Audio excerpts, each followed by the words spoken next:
If elected, what would you do to help continue to promote job growth and grow Florida's economy? Well, I think what we need to do is we need to make sure that we put more money in working people's pockets. I don't believe in trickle-down economics. What I believe is that workers need to be paid fair wages and have access to fair benefits, and that starts with raising Florida's minimum wage. Right now, the minimum wage is $8.05 per hour, which is not enough to put food on the table. I think we need to raise the minimum wage to a living wage, which again will put more money in people's pockets. They'll spend it, and that's going to grow the economy and create jobs. There's a lot of specific policy proposals that I support and believe in that will also help small business owners, which will also help grow the economy. For example, I think it's very important that Florida needs to do some work to move towards reducing or eliminating the commercial real estate tax. Right now, any small business owner has to pay 6% sales tax on rent for the business that they have and the building where they're doing business out of.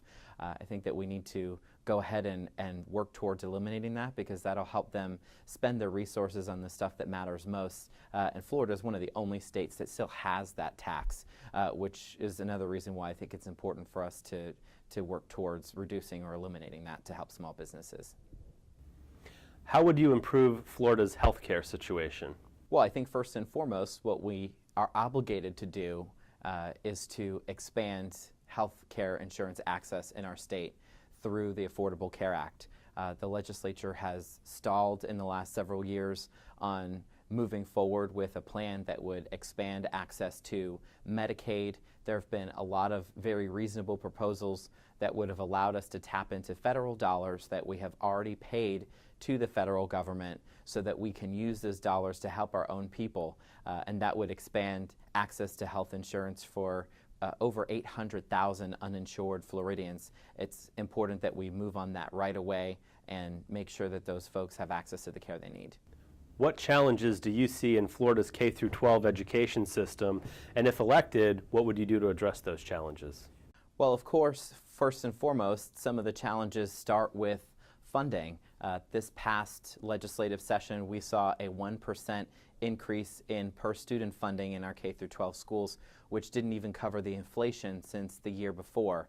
But funding is not the only solution. What we need to do is we need to totally reevaluate and overhaul our teacher and school evaluation system.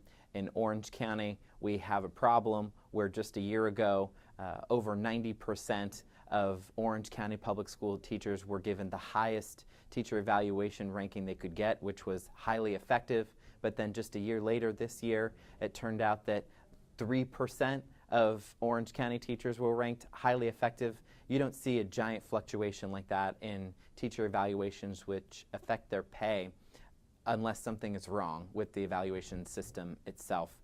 And there is something wrong, but it's not the teachers or the students. We need to not rely on high-stakes testing in the way that we do, because it's not helping the students learn. It is not demonstrating any meaningful learning gains. And we also need to make sure that the public school investments that we are making are mostly towards our traditional public schools. Unfortunately, the legislature has prioritized and has been obsessed with helping unaccountable for-profit charter schools at the expense of our traditional public schools. We need to move away from that. We need to hold those charter schools accountable to the taxpayer funding that they're using, and that's just a start.